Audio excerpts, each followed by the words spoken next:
ہماری زندگی بڑی قیمتی ہے، ایک ایک سانس بامقصد ہونا چاہیے، لیکن ہم اپنے وقت کو کس آوارگی کے ساتھ، کس بے دردی کے ساتھ گزارتے ہیں۔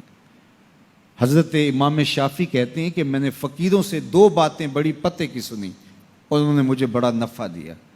یہ بہت بڑے بزرگ ہونے کے باوجود، اتنے بڑے عالم اور فقیہ ہونے کے باوجود، یہ درویشوں کی صحبت میں جا کے بیٹھتے تھے۔ حضرت امام احمد بن حنبل کو کسی نے دیکھا کہ حضرت بشر حافی کے پیچھے دوڑ رہے ہیں، تو کسی نے کہا اتنے بڑے امام ہو اور اتنے بڑے فقیہ ہو، اس فقیر سے کیا ڈھونڈتے ہو، بشر حافی سے کیا تلاش کرتے ہو؟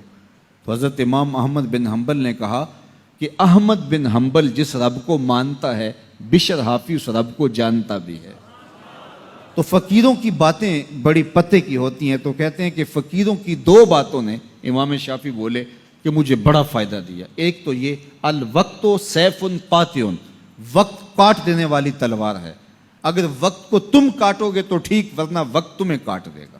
اب تمہاری مرضی ہے کہ وقت کے گھوڑے پہ تم سوار ہو کے اپنی مرضی سے وقت کو چلاؤ، یا پھر تم وقت کے رحم و کرم پہ ہو اور اس کی موجیں تمہیں جس سمت چاہیں بہا لے جائیں۔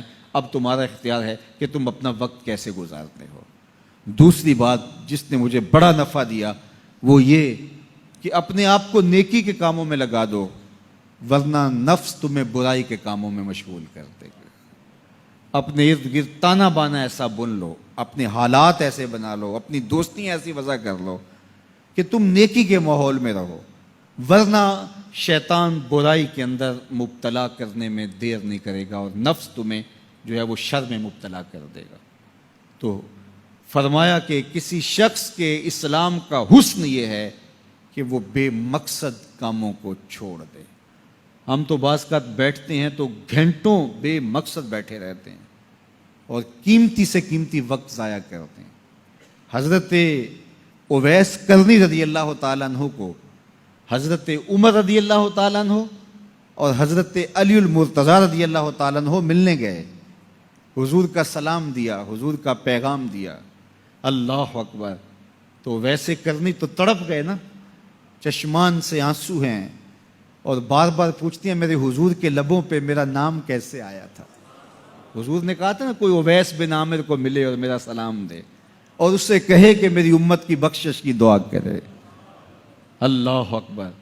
تو یہ ملنے گئے حضور کی وصیت اور حکم کے مطابق، حضور کا سلام دیا، تو یہ بار بار کہتے تھے حضور کے لبوں پہ میرا نام کیسے آیا، اللہ اکبر۔ تو جب یہ تڑپ دیکھی تو کہا اتنی محبت اور اتنا پیار تو حضور کو ملنے نہیں آئے، حضور کو دیکھنے نہیں آئے۔ تو حضرت اویس کرنی فرمانے لگے تم نے میرے حضور کو دیکھا ہے؟ تو یہ خاموش ہو گئے، تو کہنے لگے میں نے نہیں نہ دیکھا تو مجھ سے پوچھ لو، تم پہلے بتاؤ کہ حضور کے ابرو جڑے ہوئے تھے یا کھلے ہوئے تھے؟ اللہ اکبر، تم نے تو حضور کو دیکھا ہے تو ذرا بتاؤ نا۔ پھر خود ہی فرمانے لگے جس نے نہیں دیکھا اس سے پوچھ لو۔ کہا کوئی قریب سے دیکھتا تو کھلے ہوئے نظر آتے، دور سے دیکھتا تو جڑے ہوئے نظر آتے۔ معلوم ہوا کہ حضور کی قربت میں ہی رہے ہیں اگرچہ بظاہر دور رہے ہیں۔ تو یہ اتنے جلیل القدر صحابی ملنے گئے، کچھ دیر باتیں کی، اس کے بعد حضرت اویس کرنی نے ہاتھ بڑھا دیے، کہا اچھا آپ نے بھی آخرت کی تیاری کرنی ہوگی، میں نے بھی کرنی، اچھا حشر کو ملیں گے۔ اللہ اکبر۔ تو وقت بہت قیمتی ہے، کسی کے اسلام کا حسن یہ ہے کہ وہ بے مقصد کاموں کو ترک کر دے۔